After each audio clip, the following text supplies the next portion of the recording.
GTA cars. So meron tayong client na malayo, guys. Taga Pangasinan ata, kung di ako nagkakamali. So request sila ng online viewing na tong ating Ford Fiesta na EcoBoost 2016 top of the line. So pakita natin. Bihira ito, guys, tong candy red na EcoBoost. First time namin magkaroon ito. 2016 lang to, guys. Kasi lahat ng mga 2014 pababa, puro mga orange, black, silver, white, yung purple, phantom purple, yan yung mga mustard.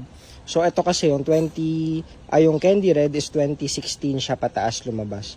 So medyo bihira kami magkaroon yan. So top of the line to, turbo, 2016 model. Nakaano lang to, na flat daw kasi yung gulong. Pero nandyan, kompleto lahat yung original tires for sport. So 16 inch yan, kaya pogi in a way. So difference lang naman syempre kapag mga top of the line yan, naka chrome grille, naka body kits, naka sports yung spoiler, yan, mas malaki. Ayan siya. Ayan, so ito yung likod niya. Tapos may mga chrome garnish sa tail lights. Ayan, pogi yung mags niya. Mas sporty talaga yung dating niya. Ayan, kahit yung sa ilalim, naka body kits din yan. Parang wrap around kits.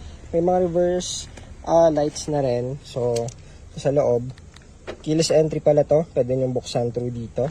Lock, unlock. So, dito, again guys, itong unit na to, wala pa tong refresh. Wala pa kaming kahit anong nagawa dito. So, alam niyo naman dito, SOP is full refresh tayo. Kasama na yung mga paint. If merong mga scratches. Although ito, parang wala akong nakita. If not, baka sa full detailing, lahat yan matatanggal. Yung lahat ng mga blemishes sa paint niya. Kaya mas kikintab pa yan kung makintab na siya ngayon. Ayan, no? So, ito kasi yan, yung mga Fiesta natin, yan, yung mga chili orange, yan, marami tayo yan. So, sold na rin kasi yung mga yan. Ito, color black, white, yan, mga sold na yan. So, ito yung red na EcoBoost. So, ang pinakaiba ng EcoBoost sa non-EcoBoost is engine. Ito po ay may turbo 1.0. 1.0 lang pero napakatulin yan. So, ayan. Dito sa loob, same naman to dun sa non-turbo natin. Push start. One click lang, and ito kasi may mga leather seats yan, papatanggal natin, iba back to stock natin lahat yan. So dito walang any signs of scratches. Ang maganda kasi sa Ford yan, yung mga leather nila hindi siya mga nagbabakbak, mga original po yan, sa top of the line sa sports, ganyan talaga. Piano black dito yan, tapos dito mga plastic, wala namang mga any scratches. So ang mileage nito 49,000 lang. Ang error code nito is oxygen sensor, yun yung error niya. So regardless naman, full refresh tayo dyan, yung mga transmission, pang ilalim, aircon, cooling system, lahat kasama po yan. So ayan, ito yung sa loob ng Fiesta. Ito wag nyo napansinin to kasi ano to seat cover lang, parang ayun, dinikit. So tatanggalin natin yan para maging back to original, or if not, kung kailangan palitan natin yung puan kasi parang may mga pangit na siya dito maayos naman. Ayan, so dito naman sa gilid, yan, automatic side mirrors lahat. May mga dumi-dumi lang. Naka-deep dish na rin. Tapos, sa likod, lock. Yeah. Okay. Ayan.